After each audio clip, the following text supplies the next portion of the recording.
Zgjedhjet parlamentare të 11 maj treguan nevojën e ndërmarrjes së një reforme tjetër zgjedhore. Këtë e ka theksuar edhe komisioneri shtetëror i zgjedhjeve Ilirian Celibashi, i cili pohoi se me gjithë progresin, në zgjedhje janë vëritur probleme që do të mund të adresohen me reformën e re.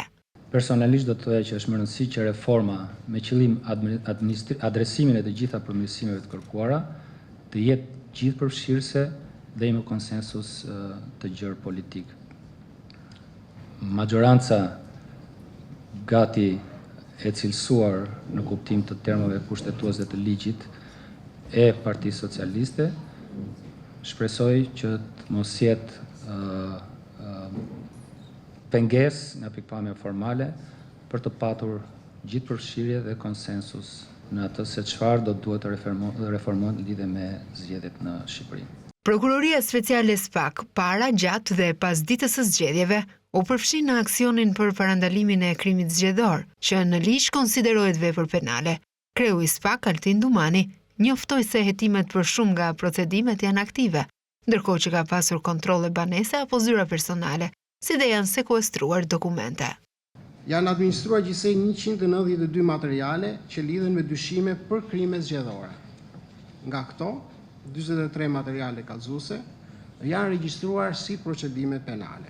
Hetimet për shumë nga procedimet penale që unë përmenda janë aktive, ku më duhet të them se janë ushtruar disa kontrolle banese, zyre personale, janë ekzekutuar 20 vendime gjykate për lejim kontrolli të ambienteve të ndryshme dhe personave të ndryshme, janë sekuestruar prova dokumente dhe provat e tjera të rëndësishme që do i shërbejnë procesit të hetimit. Ambasadori i Britanisë së Madhe, Nick Abbott, këshilloi që reforma e ardhshme zgjedhore duhet të përqendrohet në garantimin e fushës së barabartë për të gjithë.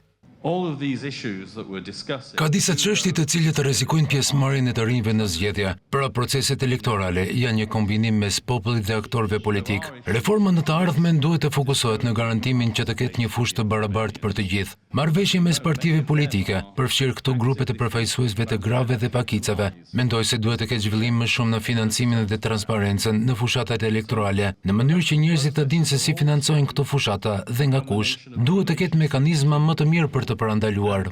Në emër të opozitës, Klevis Balliu tha se realiteti në Shqipëri tregon se vendi është nën forcën e grupeve kriminale. Sipas tij, SPAK nuk e ka hetuar krimin zgjedhor. Realiteti që ne përballemi sot në veçanti në fushatat elektorale është ndryshe nga dikur ku përballeshim me deputet të fuqishëm, sot përballemi me banda të fuqishme. Të gjithë njerëzit të cilët nga anëtarët e Komisionit të Sigurisë, po qoftë edhe çdo deputet në parlament, di fare mirë se si janë ndarë zonat në Shqipëri në lidhje me krimin e organizuar. Nga troplinët në Durrës, Hajrat dhe Abdylajt, tek xhabaftët e Vorrës, deri tek bajrat e Shkodrës.